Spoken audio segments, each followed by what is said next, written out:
Dave at No Recipe Required, and tonight I've got a soup recipe for you that is absolutely one of my favorites. I'm going to do a cream of tomato soup, homemade of course. We use some canned tomatoes, throw some other ingredients in there. It's one of my absolute favorite like winter soups with a grilled cheese sandwich on the side. Absolute perfection.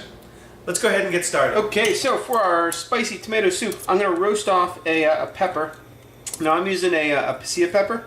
And you can kind of use whatever you want. I like something that is just barely spicy.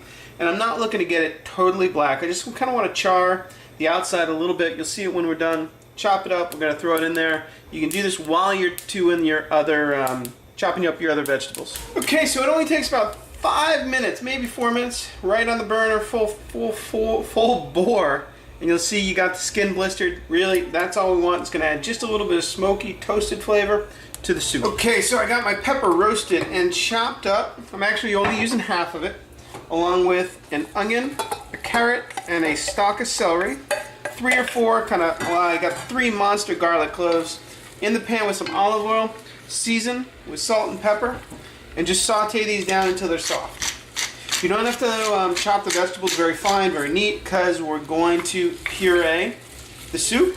So just drop them in there and let them go for probably 10 minutes or so until these onions are translucent. My onions and vegetables have softened up a little bit, so now's the time to add my tomatoes. Now, I'm using these fire roasted canned tomatoes, and I'm going about 30 ounces total. If you don't have fire roasted, just buy regular like crushed tomatoes or diced tomatoes. Put them on a pan or a roasting dish.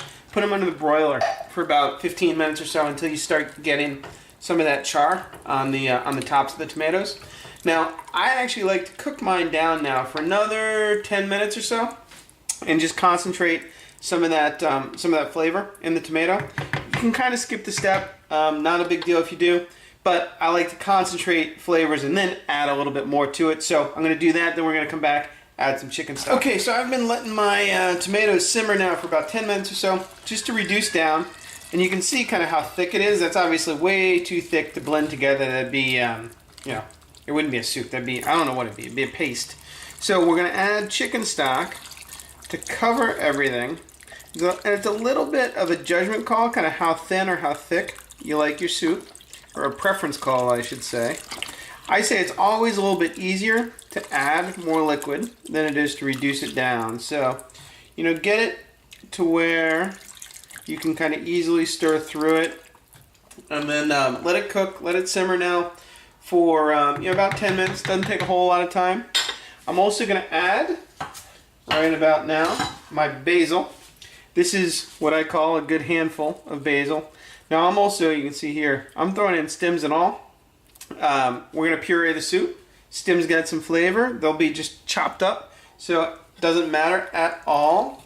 And mix those in. Let them go for, like I said, 10 minutes. Come back, blend it all together. Okay, so after simmering for 15, 20 minutes, you don't really need much longer than that. I'm going to take the heat all the way down to low while I blend it. I'm using the stick blender. You can certainly use a regular blender. Just be careful with hot liquids. And I'm going to get our tomato basil soup nice and smooth. Okay, so once your soup is pureed, you want to come in, give it a little taste.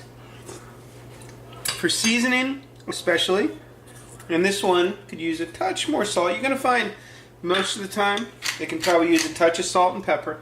And then this one is also a bit kind of tart and acidic, and that's from the tomatoes. It happens once in a while. So that was a little bit of honey. It's a pretty common trick to throw a little sugar in with tomatoes like that to soften up those kind of harsh acidic flavors, which is exactly what I'm going to do. Just get it mixed together along with that clump of pepper there. And then we're ready to serve this up. Let's go to it. Okay, so our tomato soup is nicely blended. Now, I think you're going to be shocked to find out how we make tomato soup. In a cream of tomato soup, we add cream. You're going to add at least a couple tablespoons. You can add really as much as you want. I'll go maybe a quarter cup. And that cream just gives the soup a little bit more richness, a little more body, and frankly kind of mellows out the flavor as well. I said before it was a little bit acidic. We added a little bit of honey to it. Cream is going to do kind of a similar effect to kind of tamp down that bite to it. And give it a little taste and go, touch more cream maybe. But we are good to go. Let's go ahead and serve this up. Okay, so our cream of tomato soup is done. I'm serving mine in a little coffee mug like this. Very cool presentation. And what goes more perfectly with it than a little bit of grilled cheese, maybe some basil on top. And there we go with our cream of tomato soup. I'll see you next time on No Recipe Required.